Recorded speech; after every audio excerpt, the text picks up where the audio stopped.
Kişilikten sen adıma konum Kulunum avrayına dayanım Kişilikten sen adıma konum Kulunum avrayına dayanım Hakamzan sen adıma dua kıldım Hakamzan pek yürüp günlük vardım Hakamzan sinme parayı buldum Hakamzan adım bilindiği kaldım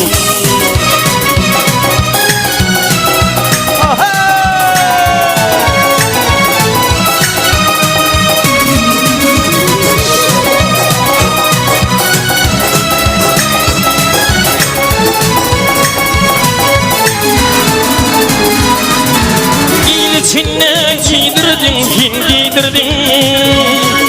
sağ günümde beğenirdin, güldürdün İçine giydirdin, sağ günümde beğenirdin, güldürdün Hakamzan, kim adına dua kıldım Hakamzan, kim ve parayı oldum Hakamzan, tek yürüp gün mutlu aldım Hakamzan, adım bilindiği kaldım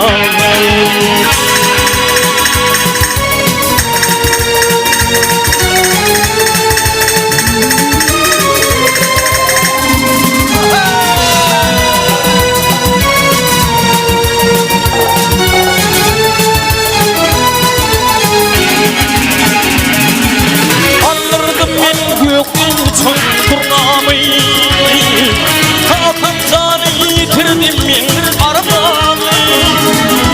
Alırdım ben gökünü çöndürme Hakamzan'ı yitirdim ben armağanı Hakamzan kim adıma dua kıldım Hakamzan pek yürüp güldük bağaldım Hakamzan sinme palayıp oğlum oldum Hakamzan adım bilindiği kaldım